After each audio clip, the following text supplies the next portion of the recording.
Oh, the world gremlins are at us. And it's not Yuliu's fault. Yuliu is here. He's working perfectly. We'll give it another minute, and then maybe Okay. and then No. maybe we'll start. Hello, Zouhair, Adnane, or rather. Unmute yourself, Zouhair. Zouhair. Perfect. As a storyteller, you prefer Adnane as a name, do you?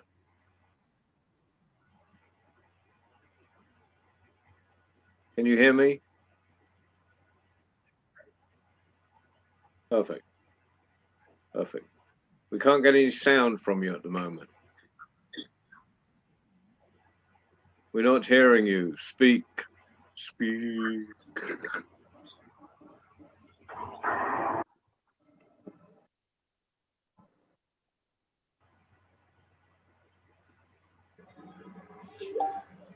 Okay, can you hear me now? Oh, that's perfect. Yes. Fantastic. So, perfect. Amazing. So what we're thinking of doing is starting with a bit of a discussion. It'll have to just be between you and Sola for the moment on African storytelling, and then hopefully Usifu will have joined us and we'll jump in, and then some stories. So perfect. Are you happy with that? We're all happy with that. Fantastic. So okay, I am about to announce you all. Are you okay there, Adnane? Sola, you're good. Yuliu's good. I'm good. Ladies and gentlemen, and assembled company, welcome to the World Storytelling Cafe. And tonight is a very special.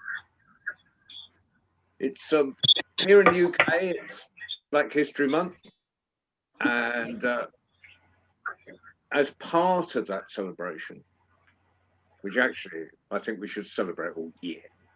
That's just my opinion. We're looking at African storytelling tonight, and we're going to start with the discussion with between Sola's story and Zouhair of trying to. I don't know whether define is the wrong word, but when you're talking about storytelling across one of the largest continents in the world, this could be a very wide-ranging discussion. Hopefully Usifu Jalloh will be joining us, and Anna Madika from Zimbabwe might join us later. So the discussion could get interesting. But Sola, do you want to set out some parameters for the discussion to start off with? Yeah, so welcome people, and welcome also to you, Zouhair, who it's good to make your acquaintance.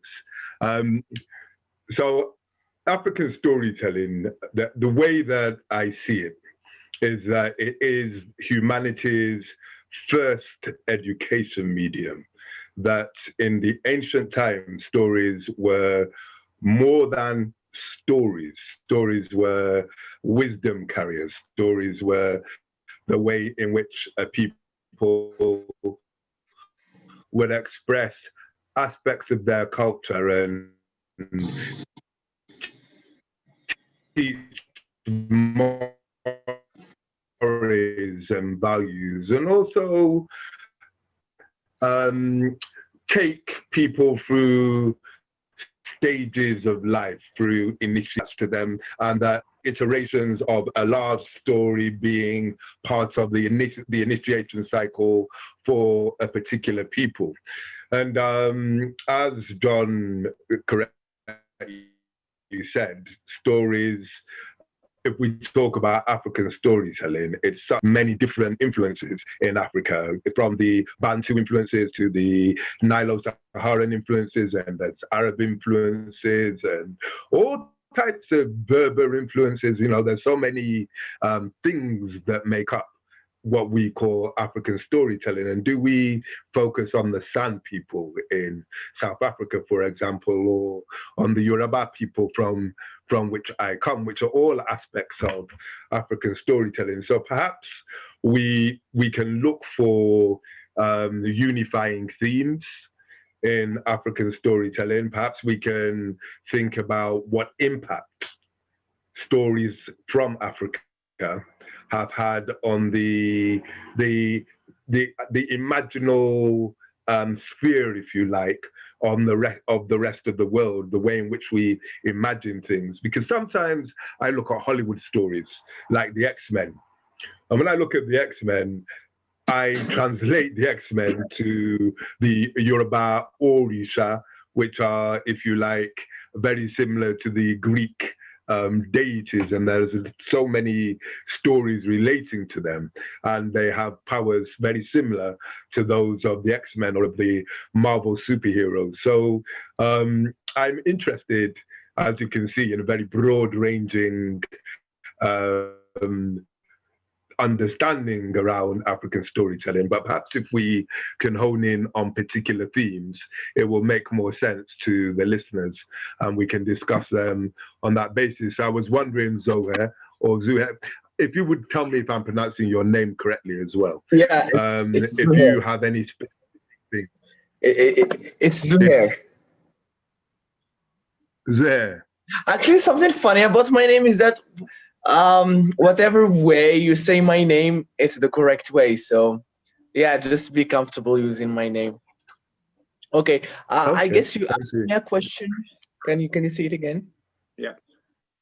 Yeah, I was wondering if there was a specific element of storytelling, particularly pertaining to Africa, that you were interested in more than others, if perhaps you had a curiosity or something that really ignites your imagination to discuss. All right. So just before I directly answer your question, I would love to add something that you mentioned, and I agree with. It's that storytelling is actually the very first art that and skill that humanity learned.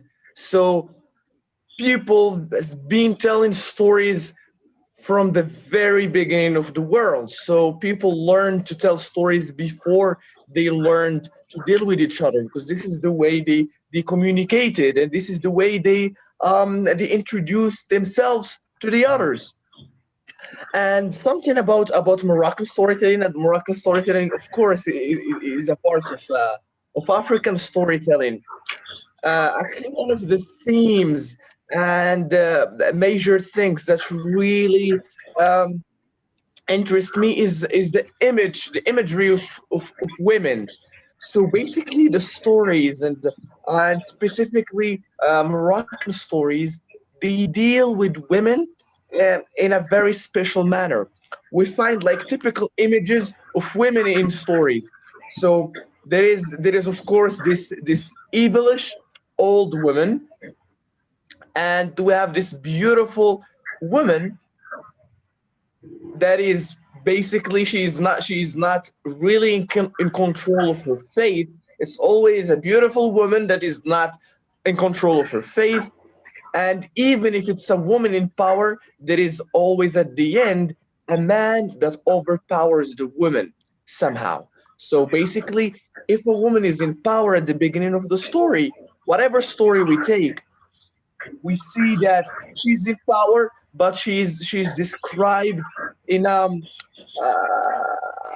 don't want to say a bad way, but she does not look very heroic. So she's just okay. She's in power. Maybe she is bad. I don't know if you got what I mean. So basically, we have images of women, and actually, if we if you ever come and visit Morocco, you will see. And if you are interested in feminist studies in Morocco, which I did in university, you will see that the same images that we see in the stories are the same ones that we see in reality. So even though the storyteller will tell a story that goes back to hundreds, if not thousands of years back, we find the same images of those women in the story. We find them in reality, or at least this is how society perceive them.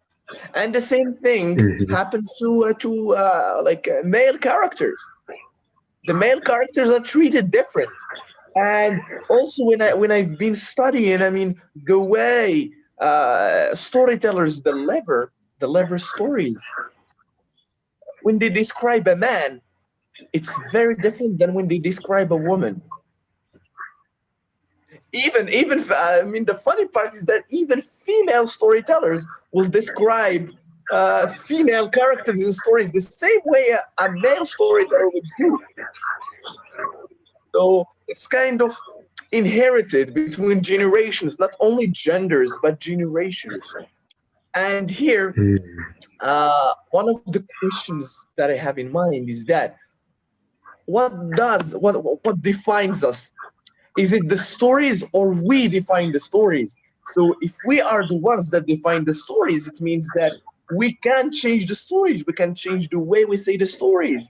So we will have, I mean, the same story. For example, I will tell you about a king, but from a feminist perspective of delivery.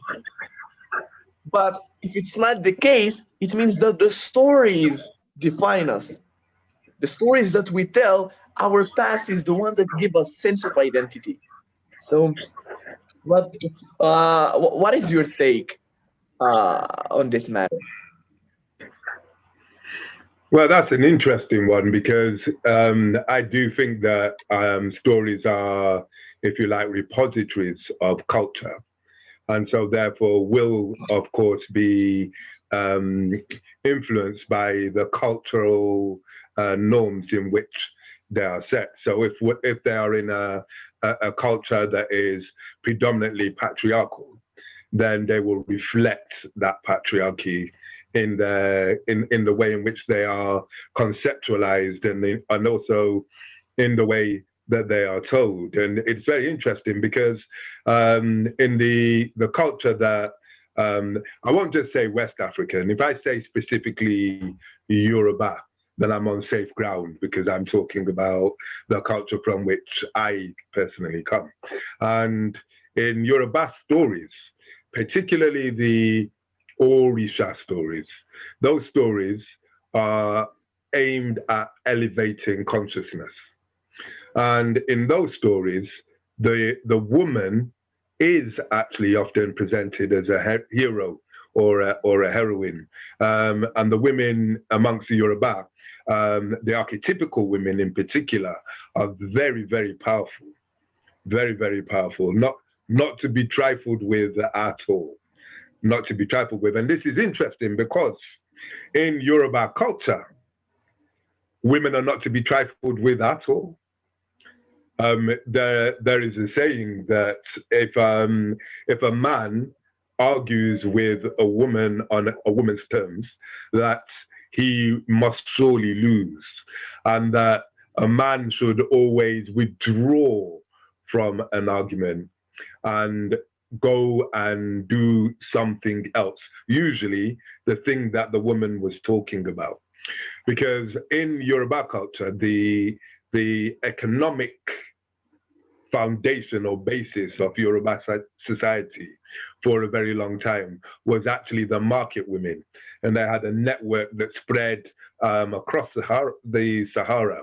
And very, very, very powerful, actually, politically too, although the apparent political power was in the hands of the men.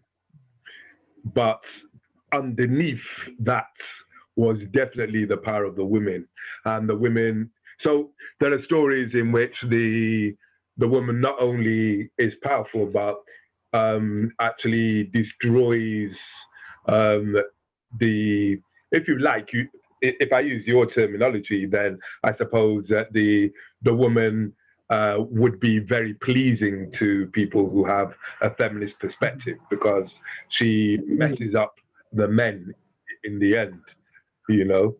So it's interesting. I was wondering if perhaps the stories that you're talking about may well be influenced by Islamic culture and also proto-Islamic culture in the I suppose in the Middle East and also in Northern Africa, which were perhaps patriarchal in a different way. It's more of a question than a statement. Mhm. So, for if they are influenced by the Islamic culture, they are.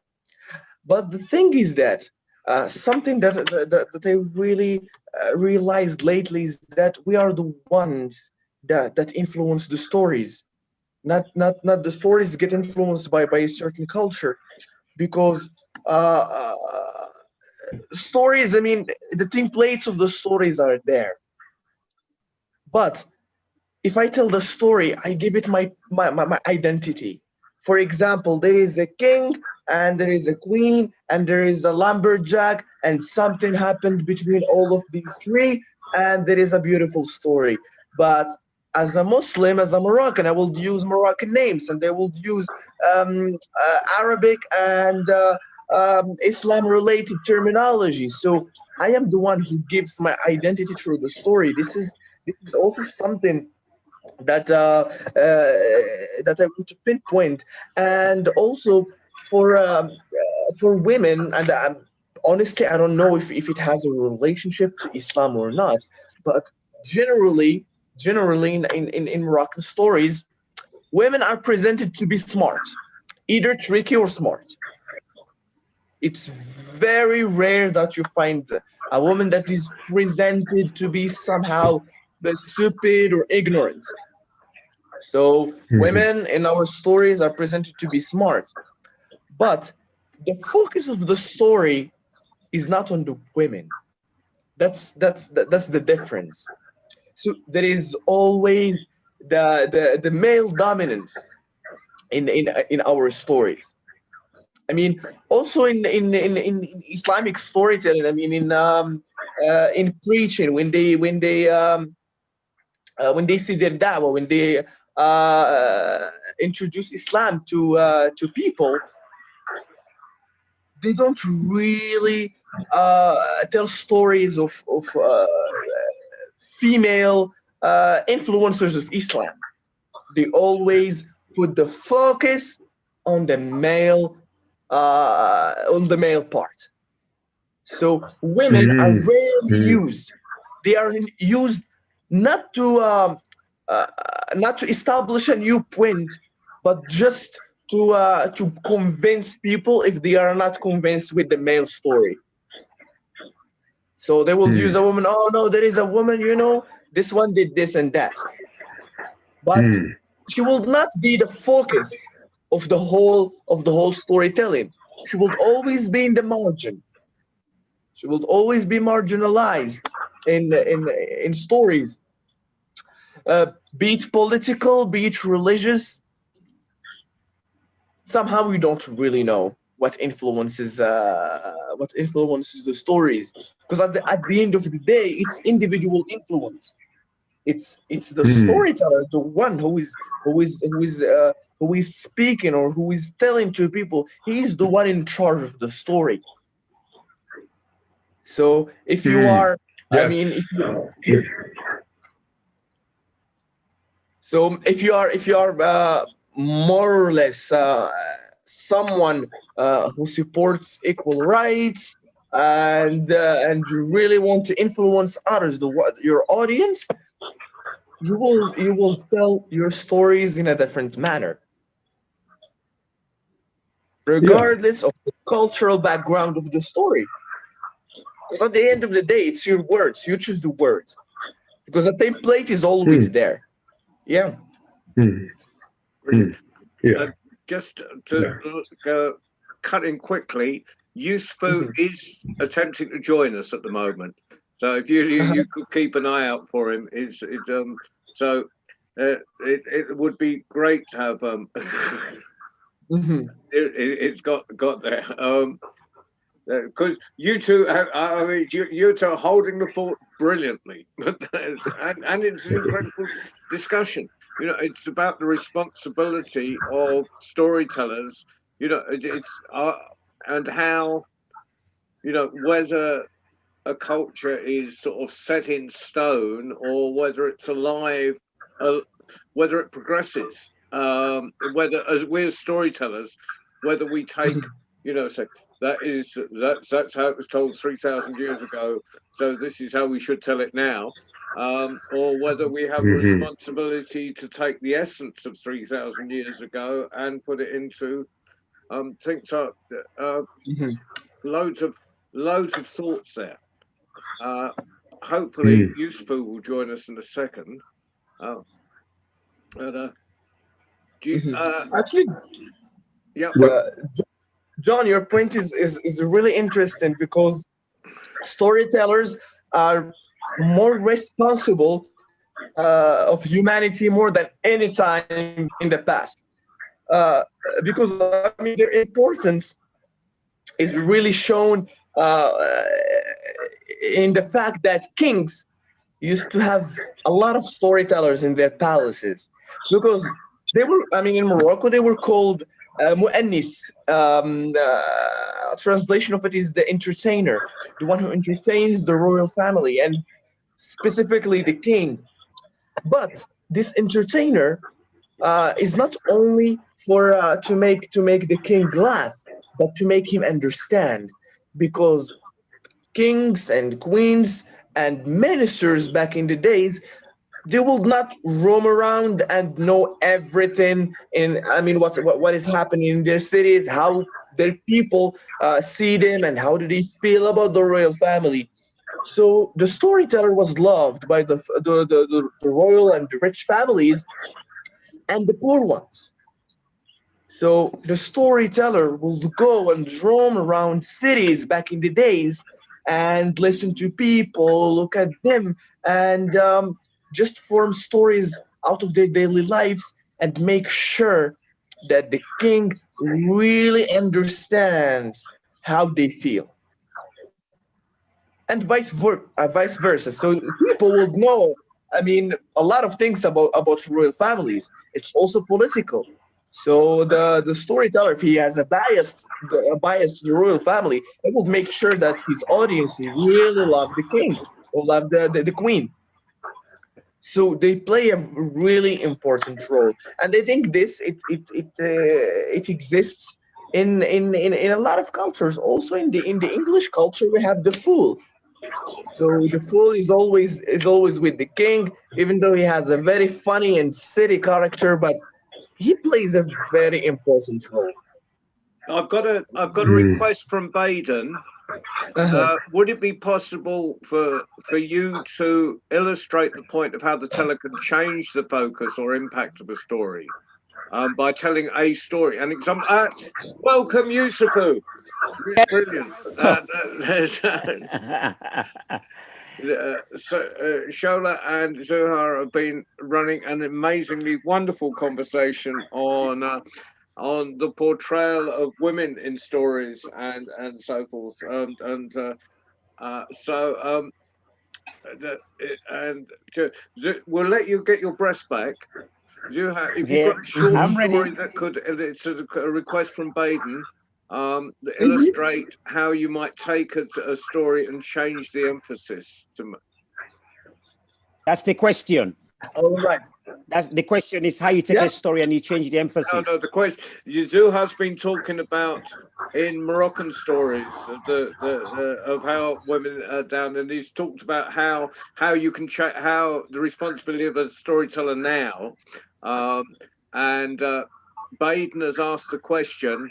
Would it be possible to hear a brief example of a story from Zouhair that illustrates his point of how the teller can change the point or focus of the impact of a story? So, Mhm. have you got one in your pocket that you can take out, Zouhair, and let you forget your Yeah. breath back? Yeah. Yeah. Sure. Okay. ولا في عادة إفادة إلا في التكبير وفي التهليل والصلاة والسلام على البشير النذير ضلته الغمامة سيدي محمد عليه القيامة. يحكى والله أعلم. Once there lived a barber, had a shop. He's very known in his neighborhood. People loved him because he's always outspoken, lovely. He will drive beautiful conversations with his clients. And one day, he was having a discussion about women with his clients, with his male clients. That there is a proverb in the Arabic culture that says كيد النساء أعظم من كيد النساء أعظم من كيد الرجال. It means the trickery of women is greater than the trickery of men. I told them, no, it is not correct. It is wrong. We are the ones that go outside, we go to wars, we travel the world, but they only stay home. What do? Why they are greater than us? So if we go and we go through all of this, we must be trickier than them. And he took some pen and paper, and he wrote it. He wrote that the trickery of men is greater than the trickery of women. And he put it outside of his shop. Whenever people see it, they will say, you will find trouble because of this.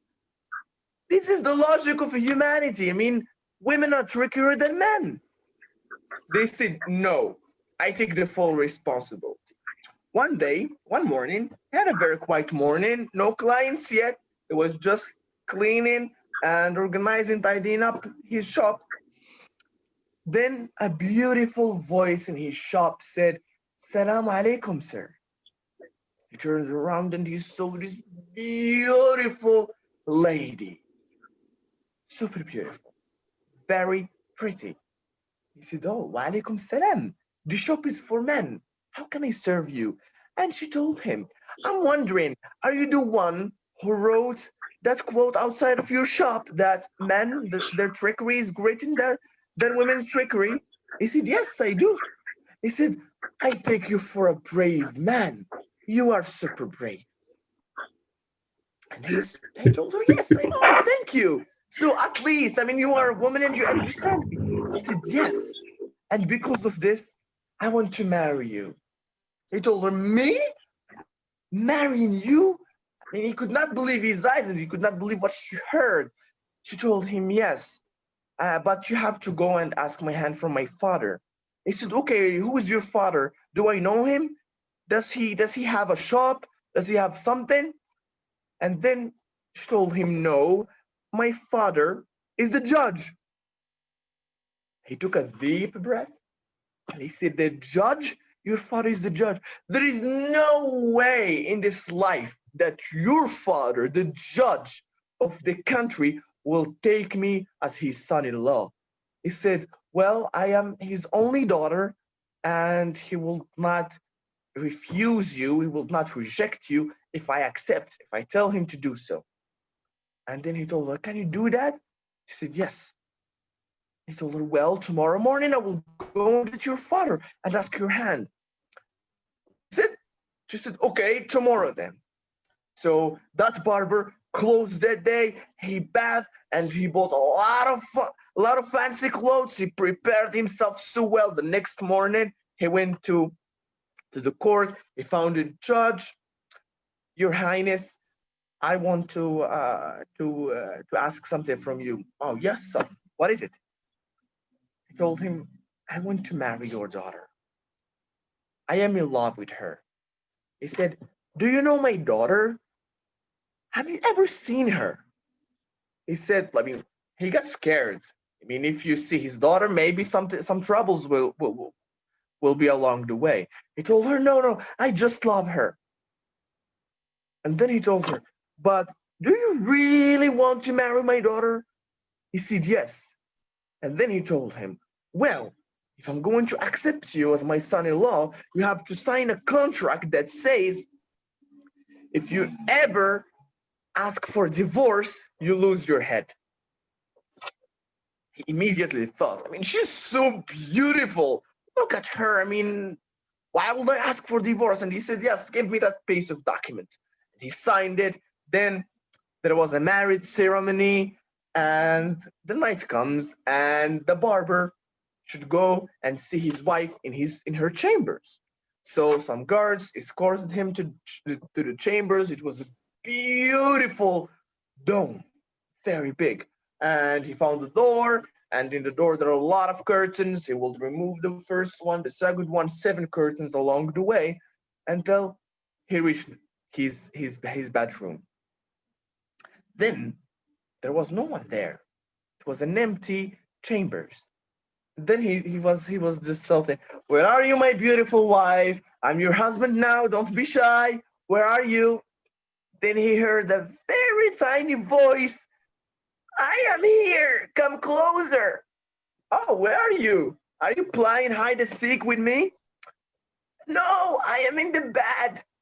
So he skipped walking and walking until he was nearby the bed, and God, he saw she's a girl in the concept, but she does not have legs, she does not have arms, she is bald, crossed eyes, no teeth.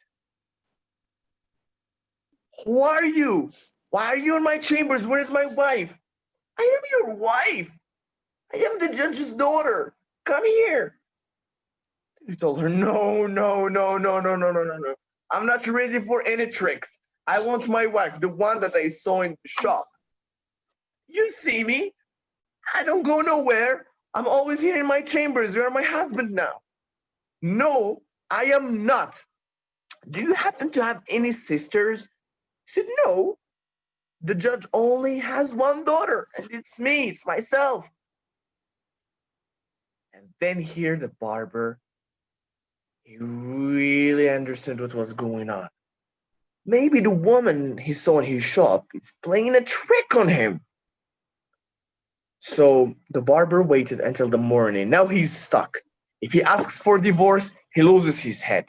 So he does not spend any days with her. So he will go stay all the day in his shop, and at night he will just go to his bedroom in the judge's palace and just spend the night away from the judge, away from his wife, because he did not know, he did not marry that girl. And then, after a couple of months, this barber got really sad, and people, as he was sad, like they stopped going to him to shave their barbs or their heads. And one day he heard the same voice he heard 2 months ago. "Salam alaikum, barber." He turned around. "Why?" He said, "Why did you do this to me? What is the one thing that I did wrong for you that you treated me like this? You lied to me, and I married someone that I don't want to marry. I married her. She's a human, but she's not like us. I don't want that." She told him, "Well, you wrote it yourself in the door of your shop that men are trickier than women. Now, well, who is the trickiest here?" And he said, "Well, if you promise that you will help me, I will erase it immediately."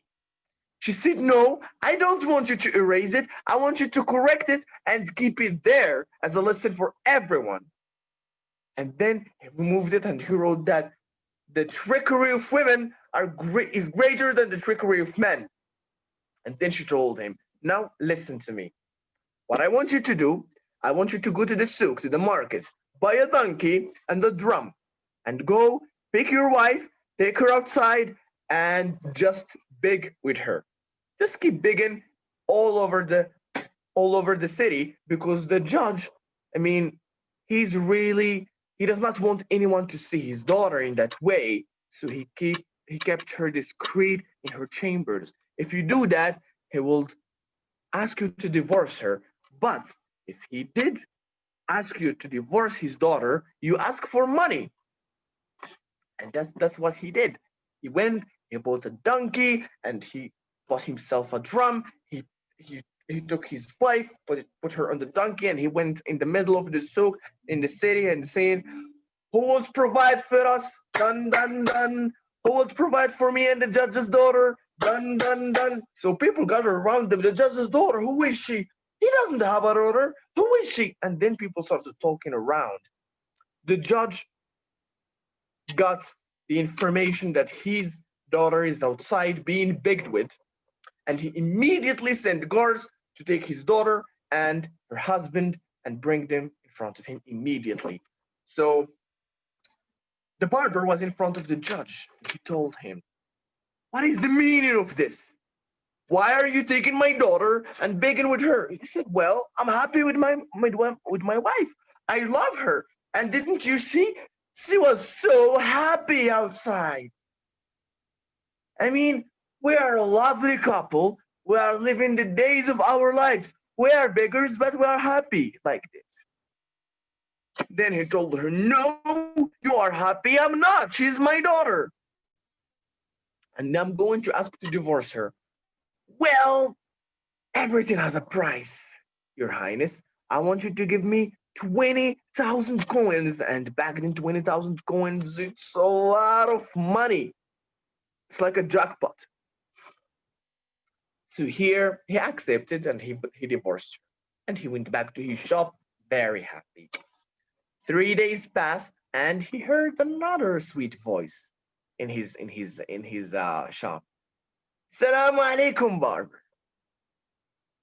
Thank you so much, my lady. You saved my life. And now I have a lot of money."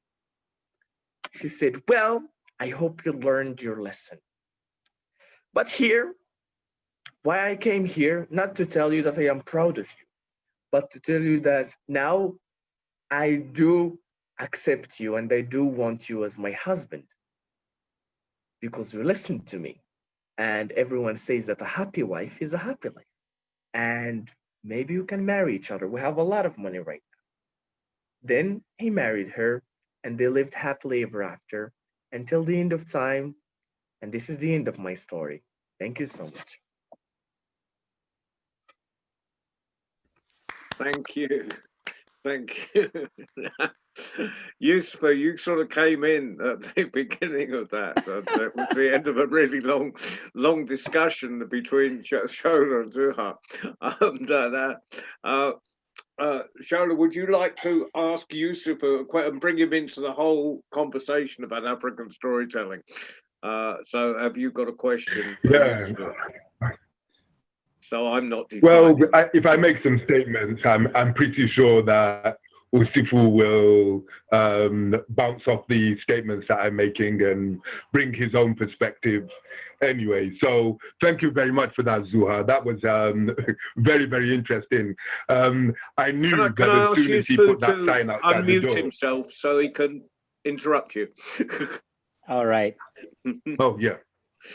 Yeah, as soon as I heard that he put that sign on the door, I knew that he was in deep trouble. That was a fool of a man. But anyway, apart from that, one of the things that we were talking about, Usifu, was how the storyteller impacts the story. And also other themes that we were talking about was that African storytelling and storytelling in general is the first education medium of humanity.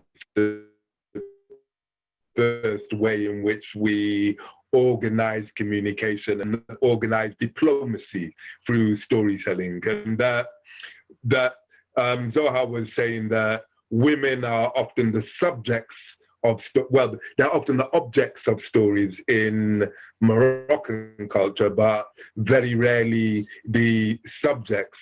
And I was explaining that in Yoruba culture in particular, but I also think it's the same for much of the African storytelling that I've heard. Both men and women can be the subjects of stories, and that women in West African stories are often very powerful, not just through trickery and cunning, but in their own essence. Their essence is archetypically powerful. And so I wondered, because we're talking about women at the moment in terms of storytelling, perhaps you have a perspective on women in the storytelling traditions from which you come.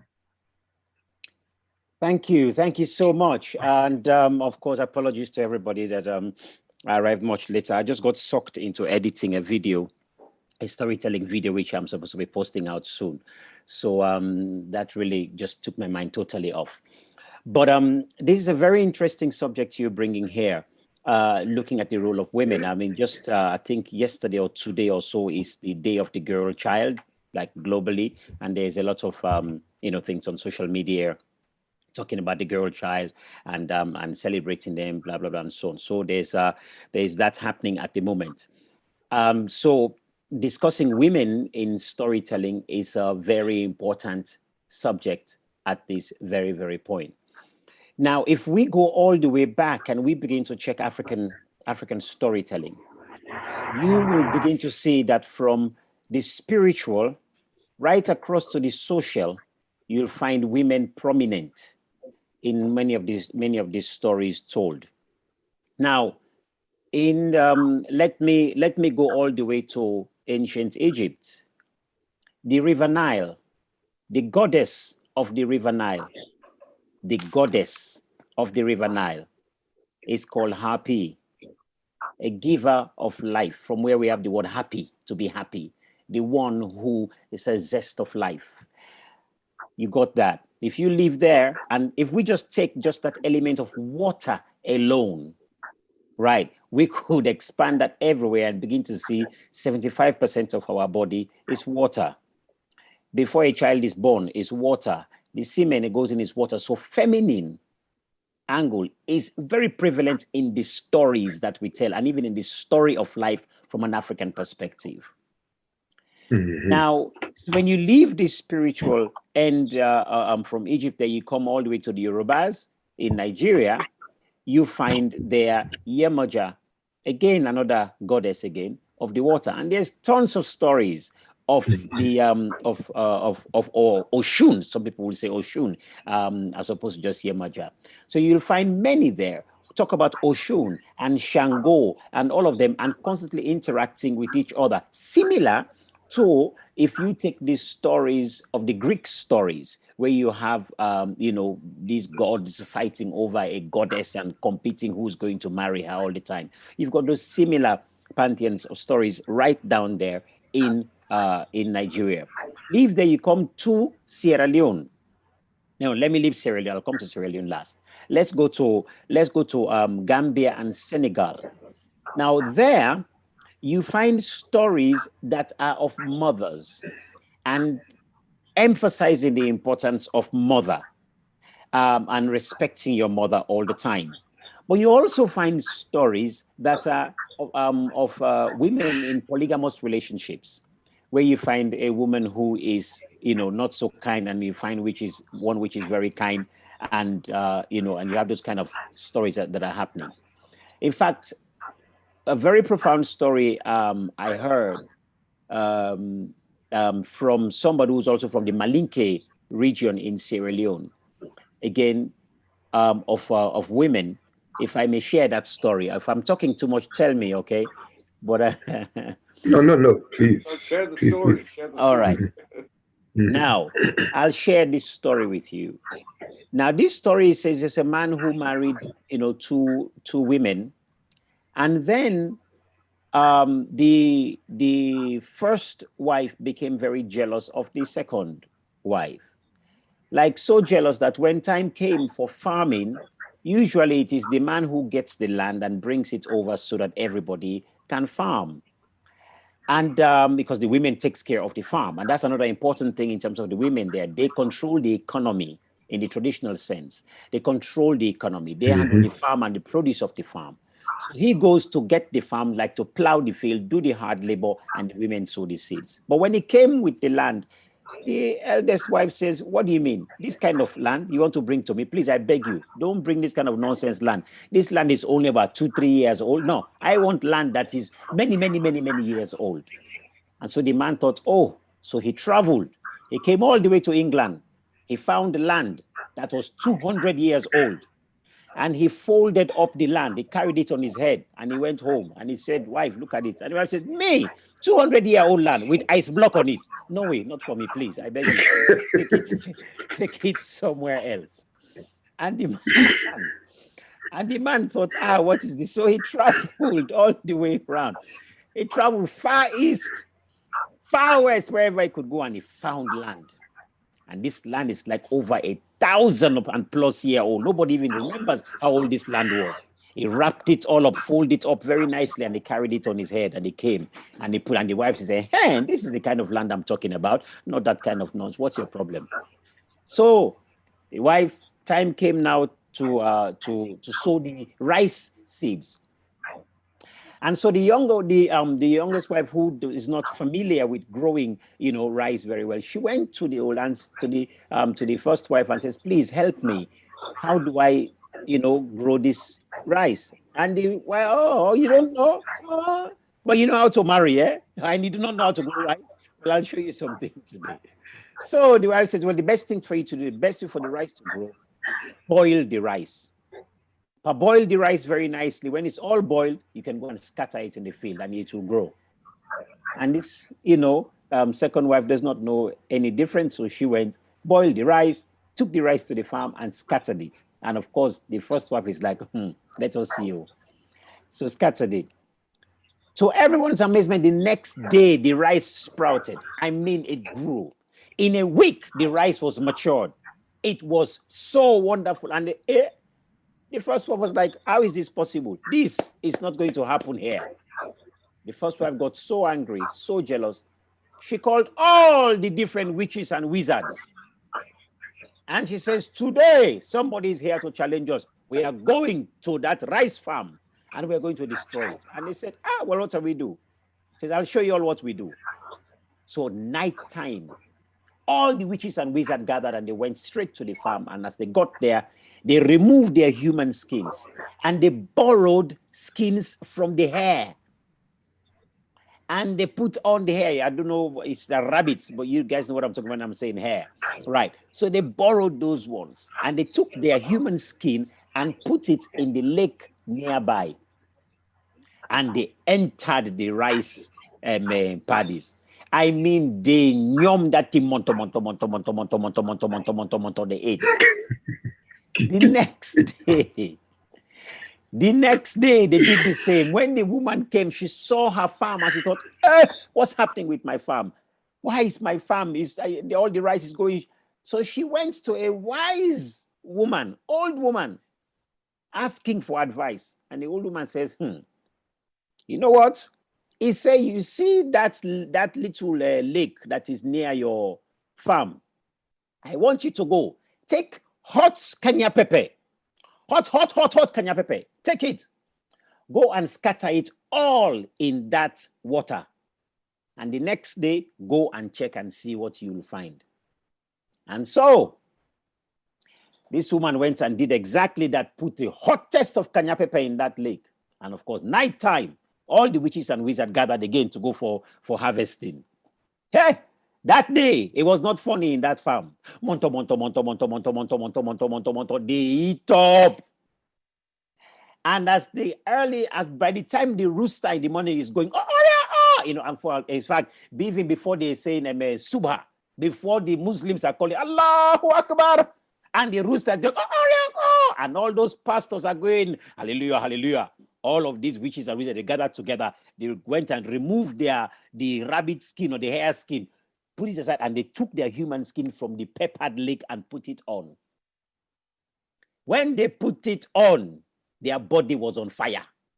They could not believe what was going on. They are scratching, they are rubbing on the floor, they are running everywhere. They did not know what to do.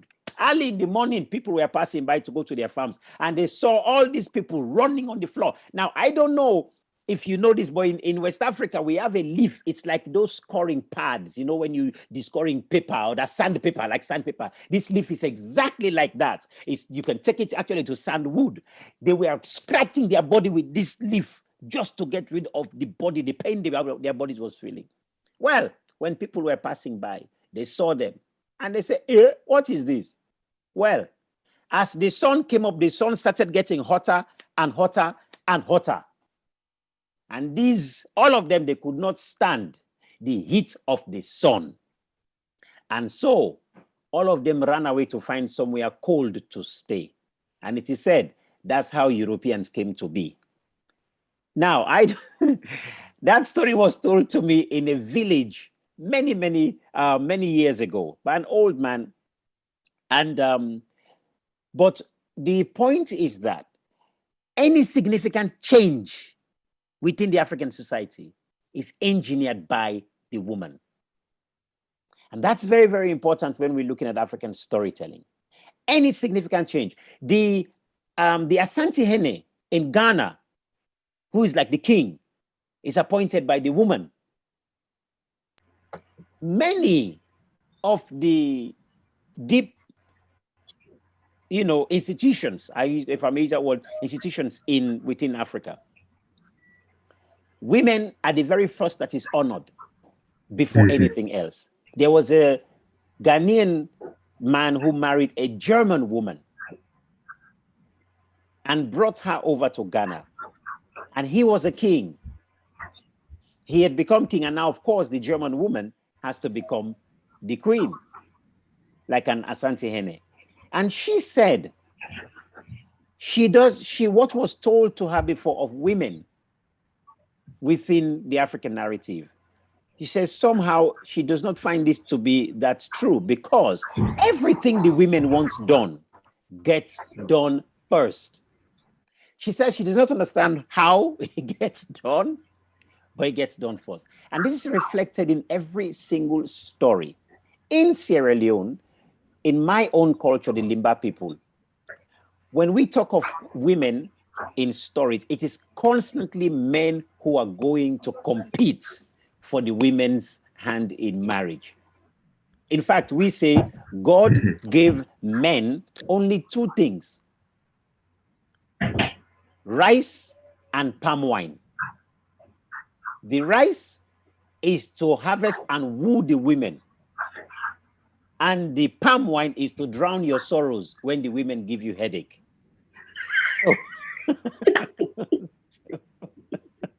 Oh, useful. Now I know, I know the women in here right now are looking at me and they probably want to throw daggers, but in order, what really they're just emphasizing is just the significance of the women. This is why we say the man is the head and the woman is the neck. You cannot, as a head, operate without the neck. Impossible. And the neck is incredibly significant. So when we weave our stories, we'll find out that the women characters within the stories would always be the major game changers in the whole story. Yes. Yeah, absolutely. Absolutely. Thank you so much for that, Usifu. Yeah, that was I was like in the muntu.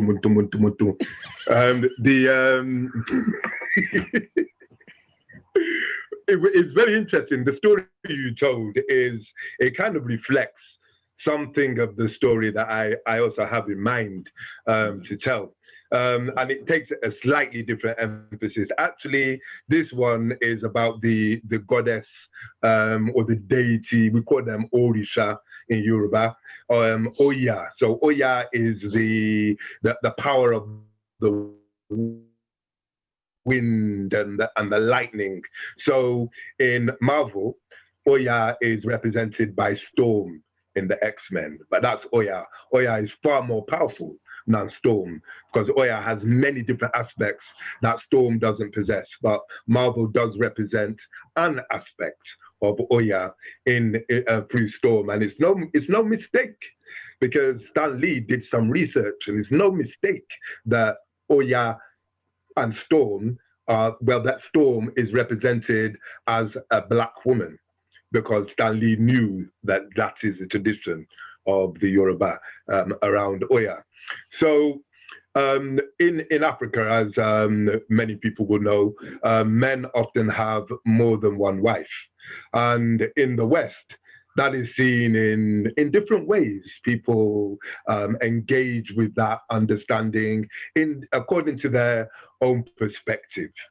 In African situations, from what I witnessed with my own uncles, and because I didn't know my grandfathers actually, but with my own uncles that had more than one wife, I saw that my uncle had to tread very carefully around what he did. It was not any situation where he said, go and do this, go and do that. And it was just done like that. It was he had to be very tactful. He almost had to be a chess player to know which wife had what power and how to engage with the power of that wife and situate himself in accordance with that. And the story I'm going to tell has some of those elements within it. So Chief of Hunters was walking through the woods and he was listening carefully, waiting for game. He had his bow and his arrow was poised. He was ready. He was ready to let fly with that arrow. And then he heard a sound, and it was a buffalo cow. He knew that there was one thing that a hunter does not do, which is stand in the way of a buffalo cow. So he shimmied up the tree and was ready with his bow and his arrow. But then he saw something that astonished his eyes. This buffalo cow stood up on her hind legs and began to take off her skin. And what he then saw was the most divinely beautiful woman that he had ever seen. And he said to himself, yeah, what is it I am seeing? I must somehow, this woman must be my wife. I don't care how I'm going to do it, but I'm going to do it. And so the man, he thought to himself, let this woman depart. I will follow her. So when she departed, she went to the market and she had some locust seeds and she began to sell locust seeds. So the man, he went up, he said to her, I see you have locust seeds. Could I just take some locust seeds from you? And then here is my address. You can come later and I will give you the money. And the woman said yes, because it was customary in West Africa for people to trust each other in that way. And when he left, he went back to the tree where the woman had buried her buffalo skin. He took the skin and carried it to his house and put it in the rafters of his house. Later on, the woman came, very beautiful, sultry looking, and knocked on his door. He opened the door, he smiled, his most alluring smile. And he said, I have come for my money. He gave her the money. He bid her goodbye. She left. She went back to the tree to reclaim her skin and saw, to her horror, that the skin was no longer there.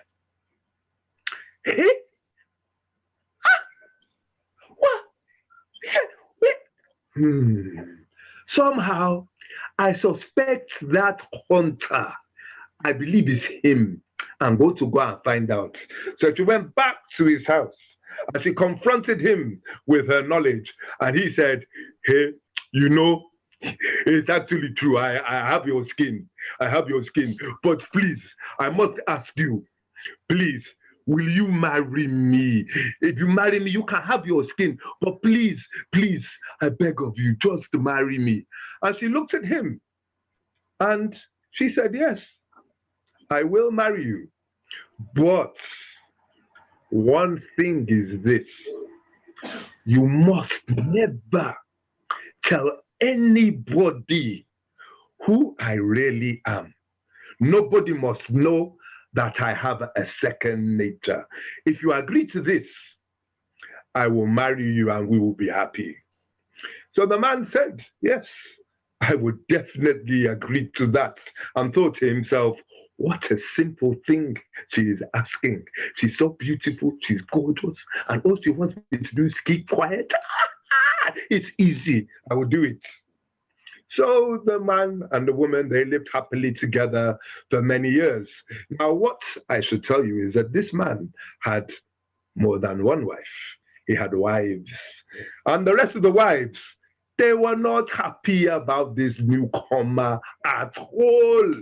For more than one reason. First of all, here was his wife, but they did not see any family. In Africa, if you are getting married, you will know the family. But no family came. Nobody came to claim this woman. Nobody came to give her away. She just appeared. Where did this woman come? And they continuously harangued the chief of hunters. Where did this woman come? Who is she? We don't know who she is. Where did she? And he always said, don't worry, oh, that is my own concern. Don't worry. Just go. No, I'm not telling you. And so it would go. Furthermore, she, because she had the power of a goddess, when she went to the farm, the corn that she brought back was always huge and abundant. Whatever she planted, it grew high and fast. And the other women, they were jealous. They could not stand this woman who came from nowhere. One day, they resolved, today we will find out. Let us get our husband drunk. When he is drunk, his tongue is loose. We will catch him. And so they did precisely that. They stroked his face. They spoke nice words. They played beautiful music. They danced for him. They gave him wine, palm wine, plenty palm wine. He drank his palm wine. He was very happy. But how my wives are so nice. They are treating me bad today, oh. And as he became increasingly relaxed, they said to him, so my husband, where does that woman, your new wife, where does she come from? He was angry in the way in which drunk people are. What are you talking about? I told you many times, I'm not telling you. If I tell you that this woman is a buffalo woman, what is it to you? Does it matter that her skin is in the rafters up there? You are always asking me about it. Just don't ask me again. Okay. The women laughed with themselves. They said, hey, buffalo woman. I knew there was something wrong with that woman. They went up. They saw the skin in the rafters. They said, hey, it's true. Ah.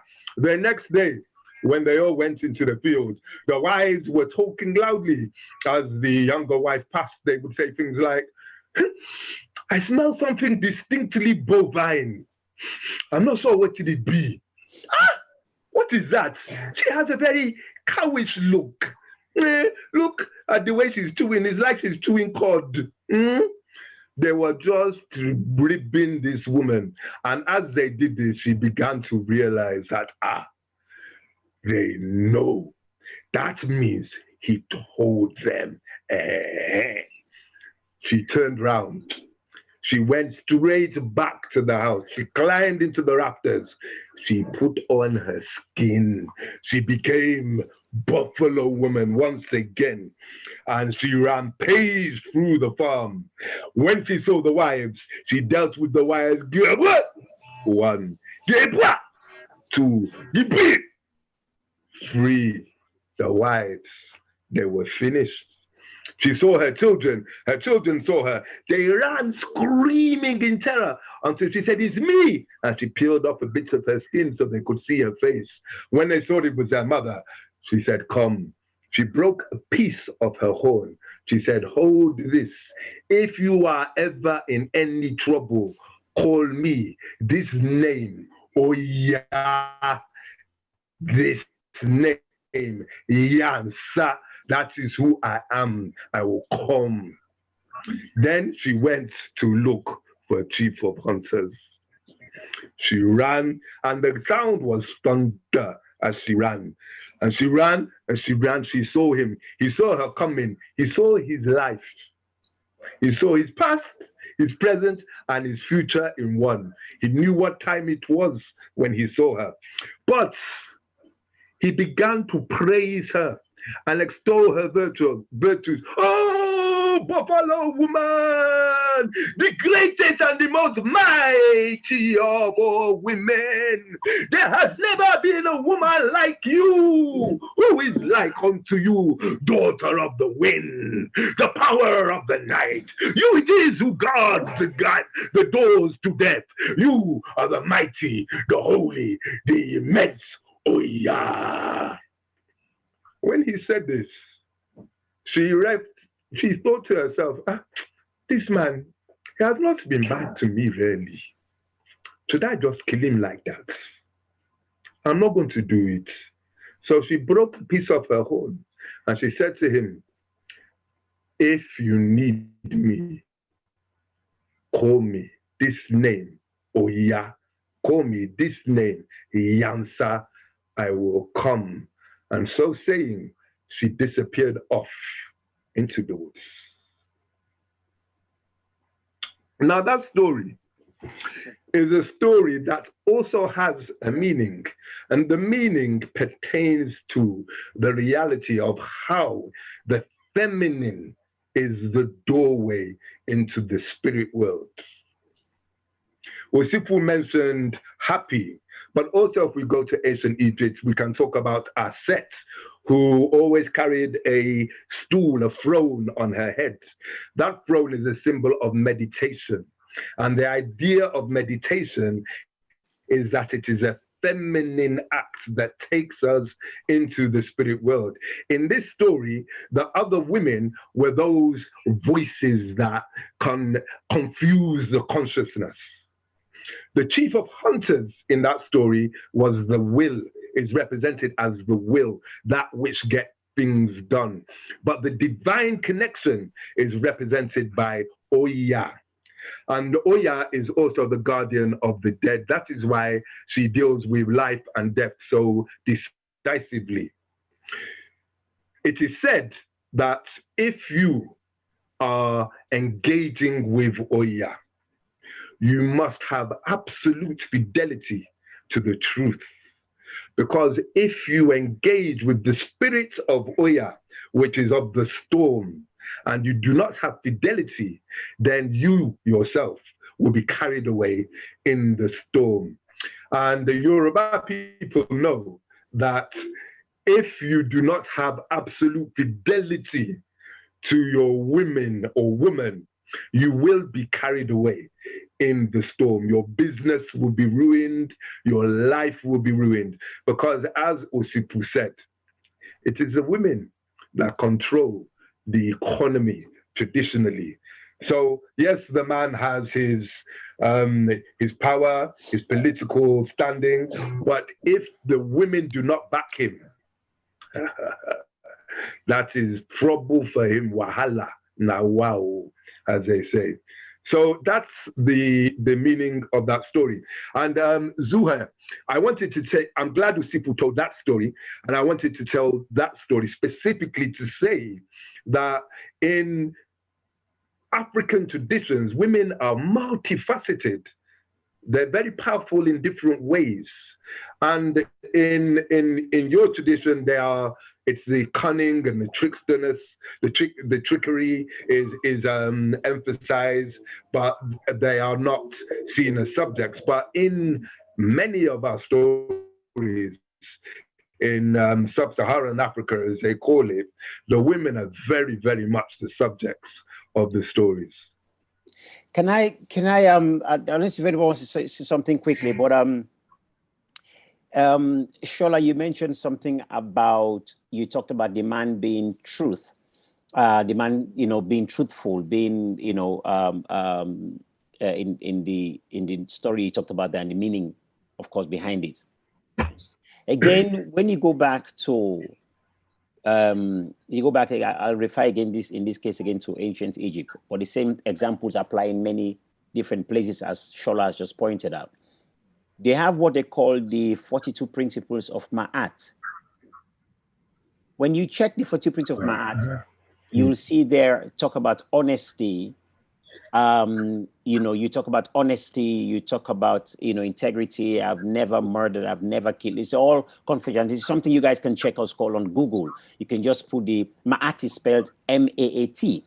And Ma'at is a goddess. It's a feminine, it's a goddess. And she is referred to as the feminine, the goddess for justice, for peace. And all these attributes of honor and so on are all placed on this goddess Ma'at.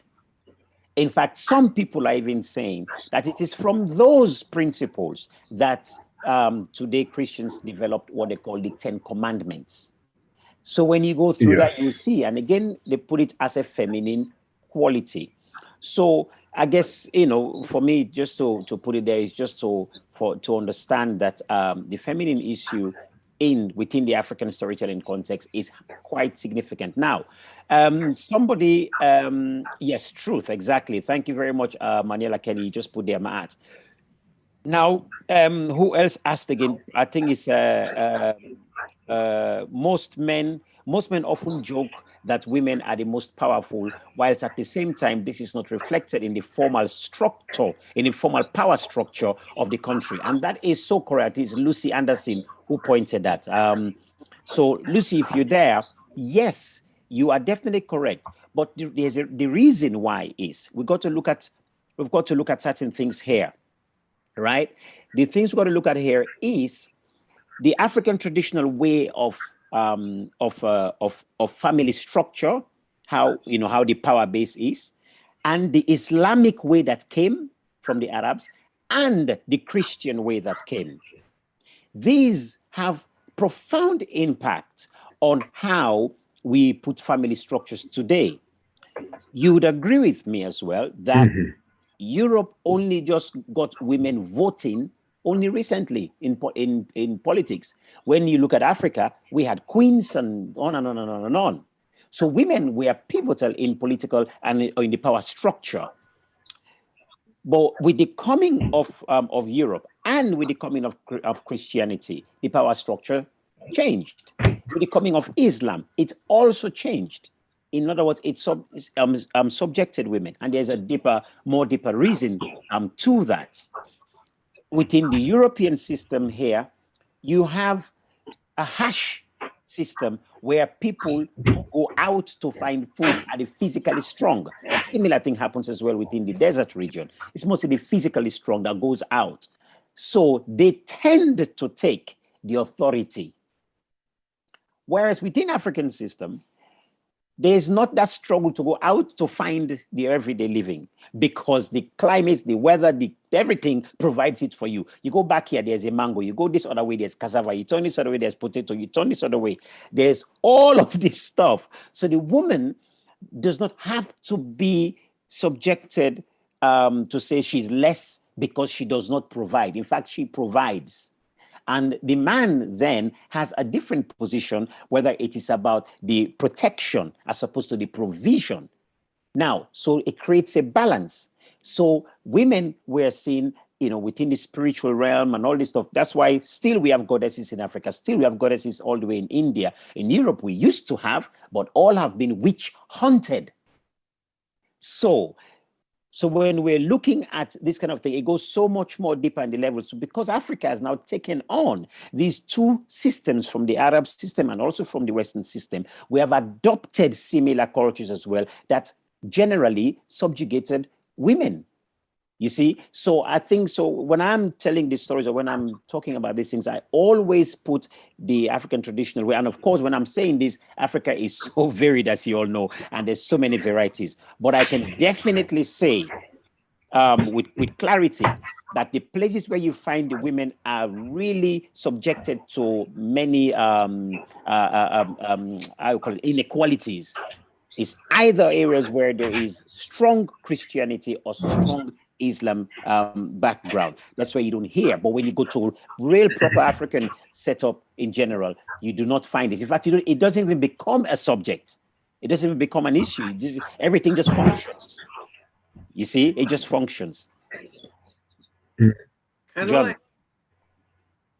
I throw it open to the audience, to the people here to ask questions rather than just have it in the thing? Zouhair, you did really well in opening this up. You started all this, mate. Yeah. It's doing so well. Take some responsibility. I've got a question. I think we've barely begun to scratch the surface of these conversations that are going on. When can we come back and continue? We'll talk about That's my that. question. I think it's another Monday night. I mean, I think we can. I mean, I can move everything on if we'd like to. Maybe just take a different aspect of, because I mean, it was a bit daft saying we're going to just do African storytelling, like, and take a continent that size and encompass it all in an hour and a half was kind of a bonkers. So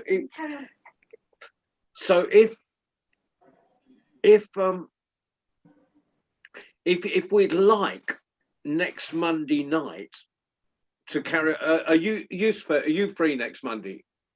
I think I am. Let me just check. Yes, I think I am next week Monday. Wait a minute. No, let me don't say so. I'm seeing meeting here. I'm meeting with Manchester. Yeah, no. I am available. Yes. Sola, are you free next Monday? I'm just checking.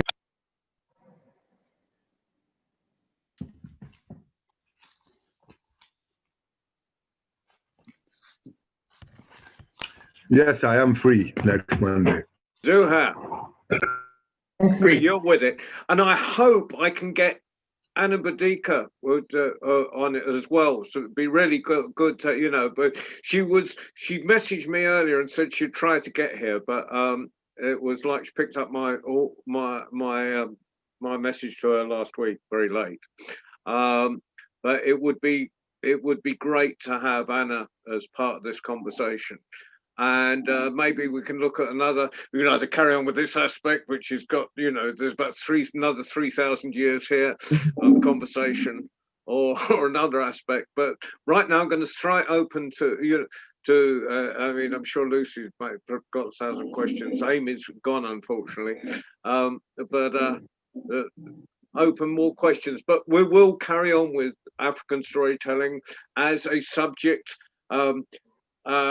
And whichever of three of you sets it off in whichever tangent you three set it off at, that will be the tangent we follow. Has anyone got any questions? I guess I've got a question. I'm not very knowledgeable about storytelling, but I guess I'm passionate about it as a way of helping people to change the world, I suppose. Stories do change people's attitudes and beliefs. And I'm just wondering, do you, when you're telling stories, do any of you have the attitude that you are trying to change beliefs and people's values that they're holding, or do you feel that you are in a way just parroting stories that you have been told or that you've created yourselves? Yeah, I think that's okay. I can answer that. So basically, when we tell people, it's not with the intention that we want them to change their beliefs, but it's rather making them think and go through a lot of emotions, because why storytelling is quite important for humanity and should not disappear. It should be kept alive. It's because it gives access to a lot of feelings, and it is very important right now, even though it's a very old tradition. But it is important right now because in television and what we see on the screen, it gives us access to processed feelings. They know and how we are supposed to feel, but this is not real. This is not real life. But for example, myself, when I tell a story, I see my audience, they are going through this a lot of emotions, sadness, melancholy, joy, happiness. So they go with character, and they basically use characters that people can relate to, even though they are imaginary characters, but people can relate to them in terms of sentiments, in terms of emotions. And and yeah, this is why it is important. Just emotions, but trying to change beliefs, no. Maybe if you make them think, and if what you say, if the storytelling that you are doing, maybe the character, the protagonist of your story is going so well and people could relate to him or her, and you really want to follow the steps of that character, and they want to change their beliefs as the character did, that's completely all right. But when we don't tell with the intention to make people change their attitudes. Well, that's interesting. But say, for example, you tell a story where a woman is presented as being deceptive and manipulative, and maybe a witch or whatever, and you the kinds of feelings that you help to access within the people who are listening to the stories, men and women, are feelings of, oh yeah, I'm right, I should be suspicious of all women, and you carry on telling those stories again and again, and it becomes very a confirmed feeling, a confirmed idea that we're very right to be suspicious of women, they can't be trusted. Would it not be superior to kind of change the presentation of those stories so that people's beliefs are challenged? Or you can't actually change someone's belief without their permission, but I do believe that stories have the power to change beliefs. And my view is that if I were a storyteller, I think I would feel a duty not just to entertain and to reiterate traditional stories. To educate as well. Can I jump in there? Can Yeah, I sure. just Lucy, you are saying something so, for me, so fundamental. While I do agree, of course, in Zouhair, in what he's saying about this, the storyteller just tells the story. I totally agree with that, and I do that quite often. But I would also say there is what I call transformative storytelling. And it's very important, transformative storytelling, because storytellers are a mirror, and we show the society, this is what you look like. Do you like it? Okay, great, carry on. You don't like it? What are you going to do about it? Yeah. So we tell primarily what is, but not only do we tell what is, we go to the end and say, if this is what it is, this is what could happen. Yeah. Now you got to really figure out to change things out. Now, a few things that you also mentioned there, for example, when you talk of, say, the area of women, and then, they say the women is a witch and so on.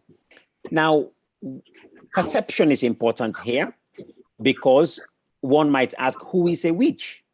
Well, generally, frankly speaking, a witch is just any woman who shows more ability than mere cooking or giving birth.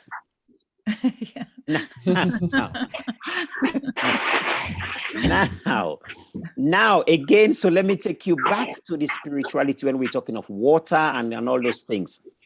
It's a very deep subject here. But when we refer women into spirituality, or we talked about women in spirituality, we're talking of sensitive spiritual awareness, consciousness. Any woman who has given birth understands that your baby 10 miles away, 100 miles away, something happens to that baby. As a mother, you pick it up. Why? Your sensitivity is acute. And we say your spirituality is also very sharp.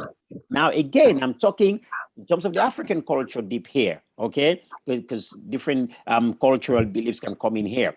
But for us, the woman is that sensitive. And she is often referred to like a snake. A snake's ear, this ear of the snake, is all on the ground. So anything that happens on the earth, the snake picks up the vibration and knows it. So in ancient times, women are also even connected to snakes, and of course water, which affects all our lives. So what I'm saying now is, again, going back to the influences of Europe and of the Arab. These two influences have reshaped what we talk about when we refer to a woman, or they use the word a witch. You understand? So when we refer to a woman in terms of that, that is, woman is revered. My grandmother was one like that. Everybody knew that my grandmother can see far, far, far into the future, if you want to put it that way. I've got aunties the same way. They were not seen as if they're, but until when they look at it from the Islam or from the Christian point of view, that's when the problem starts. But within the African system, these women are highly revered. In fact, every king or chief, if you want to put it, always have a woman who is that spiritually connected and can see far and can tell these things. You understand? So, Yes. so when we tell these stories, if we're telling it from the African perspective, anybody understands that, you will see when we talk of women in this way, we are actually talking of the power that this woman possesses. Whereas as you look at it within the European concept, it becomes like, what makes her that powerful? She is a witch. And then we have problems. So anyway, that is, you know, what I want to say there. Yes, Can I say something there as well? Yes. Or did you want to respond to that, Lucy? No, I found that that's very helpful. Yeah, it's interesting though that it's the king that has a woman sort of second in command. Yes, but it's not. It isn't now the check queen the, who has Lucy, check guy. Google Dahomey Amazon women.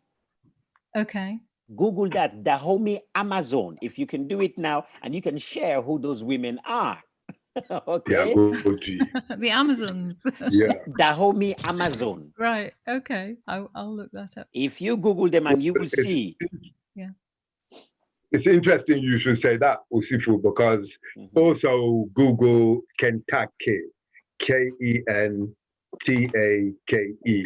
So around the time of the civilization of ancient Egypt, the civilization of ancient Nubia was also prominent. And Nubia was a matriarchal society, not only matrilineal, but matriarchal.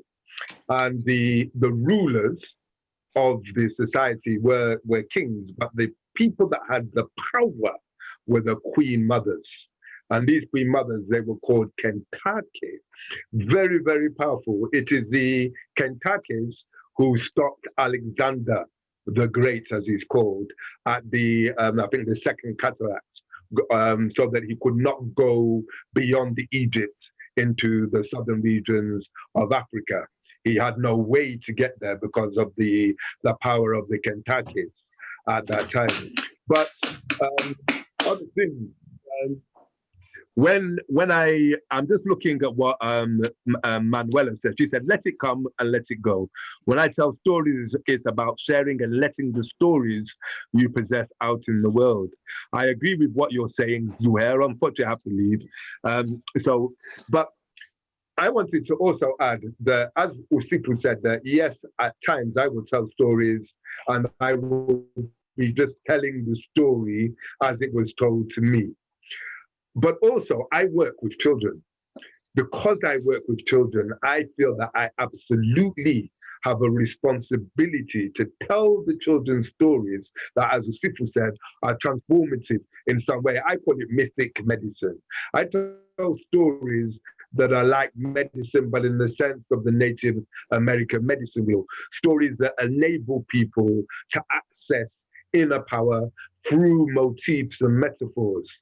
And I do it deliberately because I do want to change thoughts and attitudes, not through force and deception, but through inspiration, to inspire people not only to know what is, but what could be. What could be?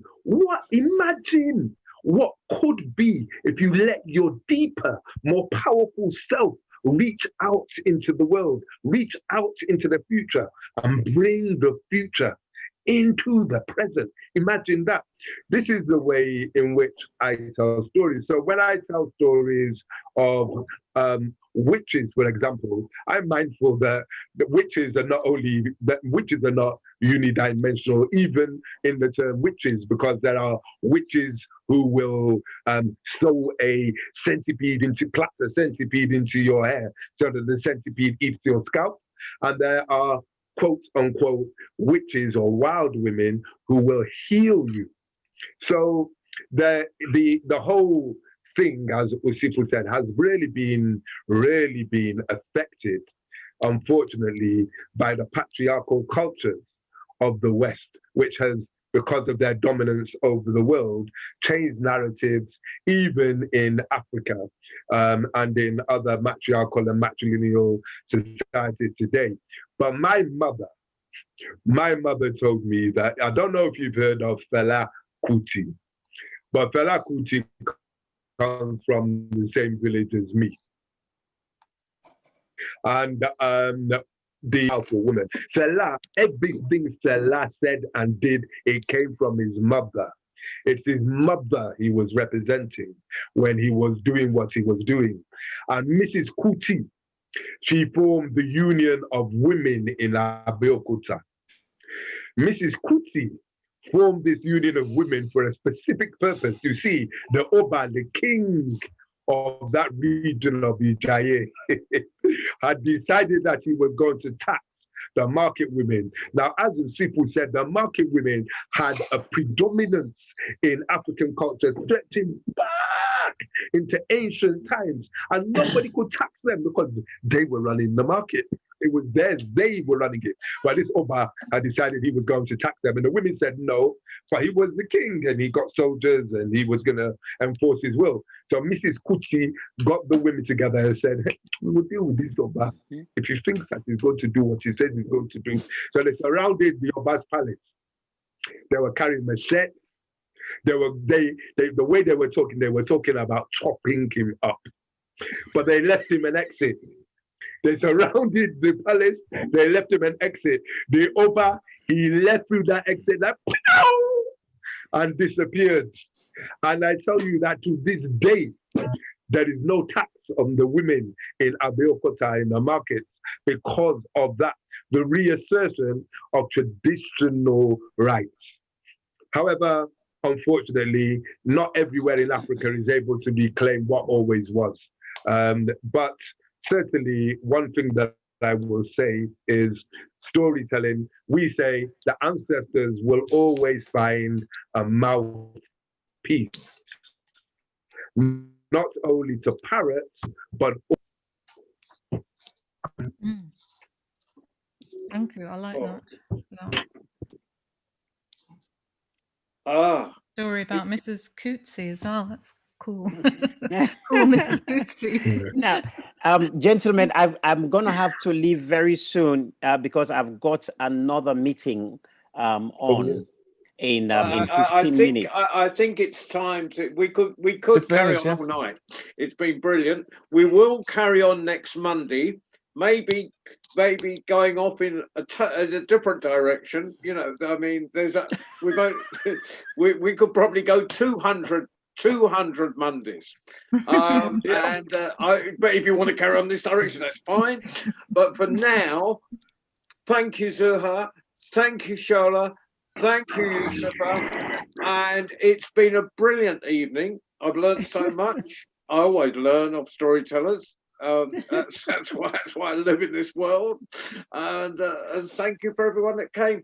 And it's just thank you. The hat tonight will be going to the Cafe Clark in Morocco because there's no, as I've said over and over, there's no social security, there's no furlough scheme, and we are supporting storytellers in Morocco through this. So if anyone's got a couple of pennies to spare, drop them into the hat, and they will feed people. And Zouhair on another scheme. I've got to mention this. Zouhair's been involved in a scheme in Marrakesh, which has been, and Lucy, it's that is been providing meals for 150 people a day. Wow. And Zouhair's been down there volunteering, so we're working on this. So thank you, Zouhair, for that, and thank everyone, and we'll see you all next Monday. Yes. I have to mention this quickly. We are starting an open storytelling next Sunday at 6 o'clock. Worldwide story round. So we'd love to see you there. Meanwhile, bye-bye. Fantastic. Bless you all. Bye-bye, Thanks, people. Sola. Thank you, Usifu.